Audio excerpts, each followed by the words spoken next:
Seigneur, en ce lieu, nous faisons mémoire de tous les bonifaciens morts pour la patrie. Et pour eux, avec tous les Français morts pour la patrie. Pour leurs âmes, nous demandons ta paix.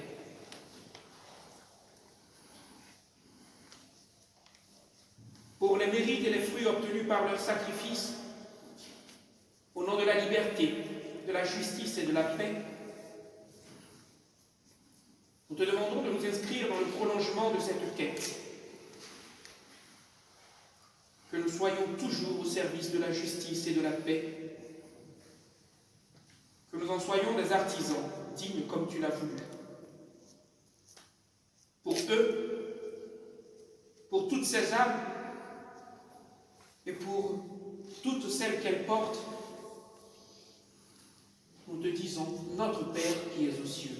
Que ton nom soit sanctifié, que ton règne vienne, que ta volonté soit faite sur la terre comme au ciel. Donne-nous aujourd'hui notre pain de ce jour. Pardonne-nous nos offenses, comme nous pardonnons aussi à ceux qui nous ont offensés, et ne nous laisse pas entrer en tentation, mais délivre-nous du mal. Qu'elle soit bénie par notre prière, au nom du Père et du Fils et du Saint-Esprit. Amen. Amen.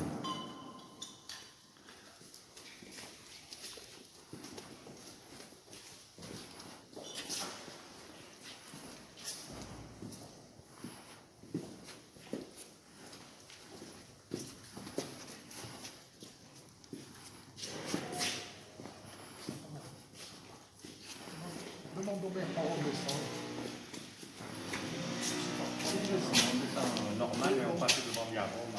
D'accord, dans le passage.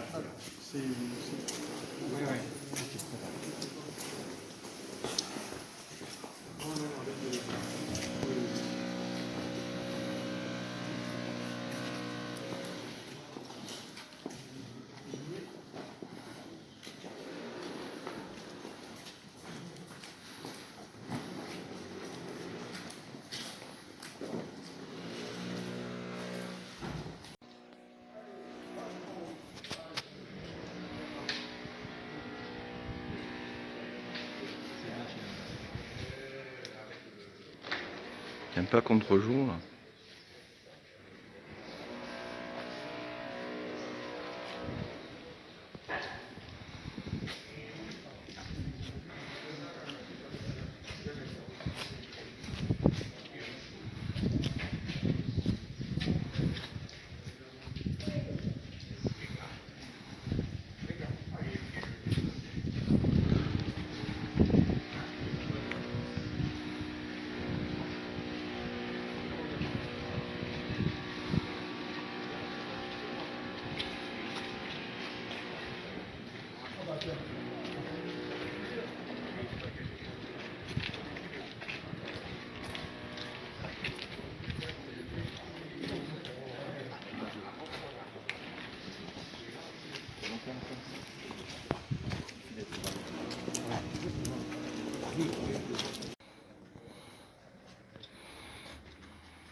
Bonifaciens morts pour la France, aux âmes de tous ceux qui, pour la France, sont morts pour obtenir la liberté, la justice et la paix, nous offrons cette prière et cette bénédiction.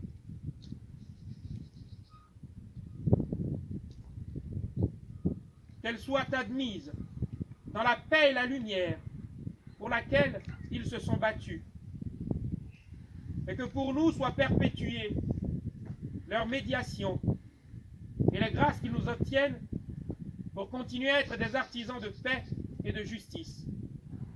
Que cette bénédiction leur soit accordée au nom du Père et du Fils et du Saint-Esprit. Amen. Amen.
Le professeur de Saint-Mère.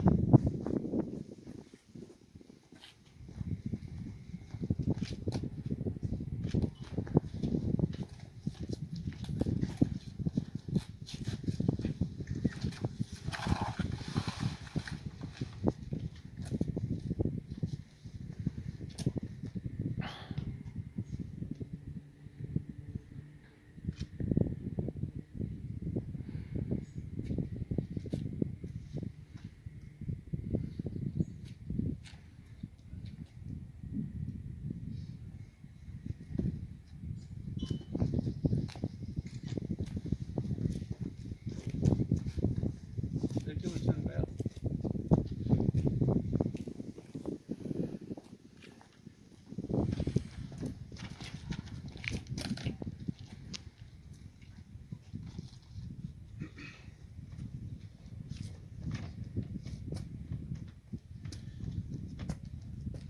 Le ministre délégué. Journée nationale de commémoration de la victoire et de la paix. Hommage à tous les morts pour la France. Geneviève Darrieussecq, ministre délégué auprès de la ministre des Armées, chargée de la mémoire et des anciens combattants. C'était il y a un siècle. Ce 10 novembre 1920, la Grande Guerre est achevée depuis 2 ans. Dans la citadelle de Verdun, Auguste Tain, soldat de 2e classe et pupille de la nation, dépose un bouquet d'œillets blancs et rouges sur le cercueil d'un soldat. Un parmi tous les combattants de Flandre, de l'Artois, de la Somme, du Chemin des Dames, de Lorraine, de la Meuse. Un de ces braves. Un des poilus qui participa à une interminable guerre. Un de ces Français qui œuvra à la tâche incommensurable de la victoire. Un parmi des milliers qui est devenu le soldat inconnu. Le 11 novembre 1920, le peuple de France l'accompagne solennellement sous les voûtes de l'Arc de Triomphe. La patrie, reconnaissante et unanime, s'incline respectueusement devant son cercueil, en saluant la mémoire de tous les soldats morts sous le drapeau tricolore. Quelques mois plus tard, il est inhumé. Depuis 1923, la femme du souvenir veille, nuit et jour, sur la tombe. Chaque soir, elle est ravivée pour que jamais ne s'éteigne la mémoire. La sépulture du soldat inconnu est devenue le lieu du recueillement national et le tombeau symbolique de tous ceux qui donnent leur vie pour la France. Cet anonyme représente chacun de nos morts et tous nos morts en même temps. Cette mémoire vit également dans chacune de nos communes, dans chaque village et ville de France, dans chacun de nos monuments aux morts, dans chacun des cimetières, dans nos mémoires familiales. Elle vit dans l'œuvre de Maurice Genevoix, qui entre aujourd'hui au Panthéon. Le président de la République l'a souhaité en l'honneur du peuple de 14-18. Maurice Genevoix n'entre pas seul dans le temple de la nation. Il y entre en soldat des éparges, en écrivain et en porte-étendard de ceux de 14. Il y entre avec ses millions de frères d'armes, ceux dont il a immortalisé le souvenir, l'héroïsme et les souffrances. Il y entre dans toute la société, de la première ligne à l'arrière, mobilisée face à l'adversité qui a tenu avec une admirable endurance. 8 millions de soldats combattirent sous les couleurs de notre drapeau. Chacun d'entre eux ne revint totalement indemne. des centaines de milliers furent blessés dans leur chair comme dans leur âme. 1 400 000 tombèrent au champ d'honneur. Nous ne les oublions pas. Inlassablement, nous les honorons. Chaque 11 novembre, la nation rend également un hommage solennel à tous les morts pour la France, ceux d'hier et ceux d'aujourd'hui. Chaque année, nous rappelons leurs noms. Chaque 11 novembre est un moment d'unité nationale et de cohésion autour de ceux qui donnent leur vie pour la France, de ceux qui la servent avec dévouement et courage. En ces instants, au souvenir des événements passés et aux prises avec les épreuves de notre temps, nous nous rappelons que c'est tout un peuple, uni et solidaire, qui fit la guerre, qui la supporta et en triompha. Je vais vous faire la lecture des morts pour la France de ce 11 novembre 2020. Chef d'escadron, Clément Frison-Roche, 5e régiment d'hélicoptères de combat, mort pour la France. Chef d'escadron, Benjamin Gireux, 5e régiment d'hélicoptères de combat, mort pour la France. Chef d'escadron, Nicolas Méjard, 5e régiment d'hélicoptères de combat, 5e RHC, mort pour la France. Capitaine Pierre Boquel, 5e régiment d'hélicoptères de combat, 5e RHC, mort pour la France. Capitaine Alex Maurice, 5e régiment d'hélicoptères de combat, 5e RHC, mort pour la France. Major Julien Carrette, 5e régiment d'hélicoptères de combat, 5e RHC, mort pour la France. Maréchal des Rogis Romain Salle de Saint-Paul, 5e régiment d'hélicoptères de combat, 5e RHC, mort pour la France. Chef d'escadron Romain Chaumel de Jarnieux, 4e régiment de chasseurs, 4e RHC, mort pour la France. Adjudant Alexandre Protin, 4e régiment de chasseurs, 4e RHC, mort pour la France. Maréchal des logis-chefs Valentin Duval, 4e régiment de chasseurs, 4e RHC, mort pour la France. Maréchal des logis Antoine Serre, 4e régiment de chasseurs, 4e RHC, mort pour la France. Adjudant Jérémy Lezy, 93e régiment d'artillerie de montagne, 93 RAM, mort pour la France. Adjudant André Jouic, 2e régiment étranger du génie, 2e RG, mort pour la France. Caporal-chef Volodymyr Ribovenchuk, 1er régiment étranger de génie, 1er régiment REG, mort pour la France. Brigadier-chef Dimitro Martinouk, 1er régiment étranger de cavalerie, 1er REC, mort pour la France. Brigadier Kevin Clément, 1er régiment étranger de cavalerie, 1er REC, mort pour la France. Brigadier Tojo Asina, Raza Fijanzalama, 1er régiment de hussards parachutistes, 1er HP, mort pour la France. Maréchal des logis Andy Fila, 14e régiment d'infanterie et de soutien logistique parachutiste, 14e RISLP, mort pour la France. Maréchal des logis ST, 1er régiment de hussards parachutistes, 1er RHP, mort pour la France. Brigadier Arnaud Volpe, prononcé Volpe, 1er régiment de hussards parachutistes, 1er RHP, mort pour la France.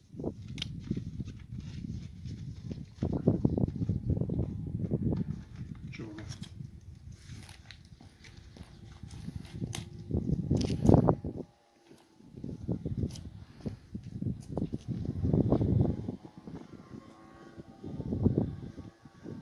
Bravo!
Mesdames et messieurs les représentants des autorités militaires et civiles, mesdames et messieurs les représentants des autorités religieuses, les représentants des anciens combattants, pardon, mesdames et messieurs, d'abord je voudrais remercier mon père d'avoir brillamment honoré de sa présence et de la messe qu'il nous a offert.